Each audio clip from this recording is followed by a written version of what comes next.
Ayúdame a traer a nuestro amigo. De acuerdo. Pero si nos enfrentamos de nuevo al monstruo de los puños, necesitaremos una mejor estrategia. ¿Y tienes algo en mente?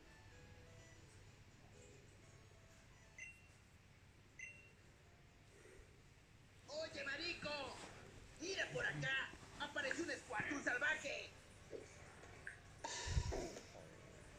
¿Otra vez tú? ¿Así de desesperados están porque los capturen? Sí, claro, soy todo lo que sea que dijiste. ¡Echar madera ahora! Espera, no.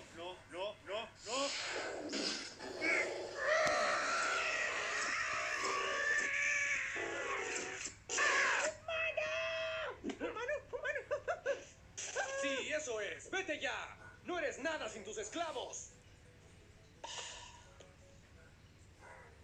¿Charmander? ¡Ay, no! ¿Asesinaste a Gaby? ¿El niño? Nah, lo dejamos ir. Pero a la próxima lo mato si tú quieres. No, así está bien. Gavin, de hecho, es un gran chico. Me enseñó cómo hacer esto. ¡Genial! Tenemos que practicar eso. Oh, y por cierto, tengo algo para ti.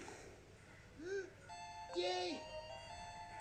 Te extrañé, sombrerito. Qué bueno que volviste, pastel de espinacas. Vamos, hay que matar algo para comer. Me pregunto qué pasó con el tipo de los puños.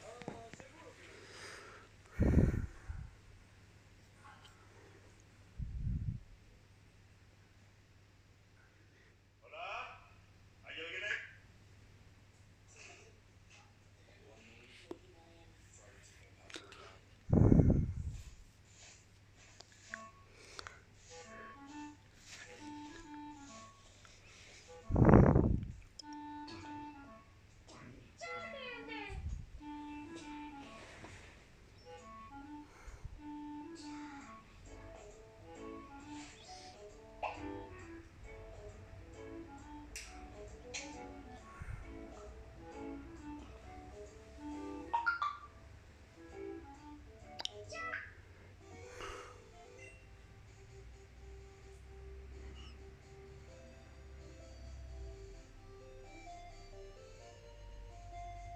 Come on, kid, pick me. I breathe fire. That's a lie. You only know scratch.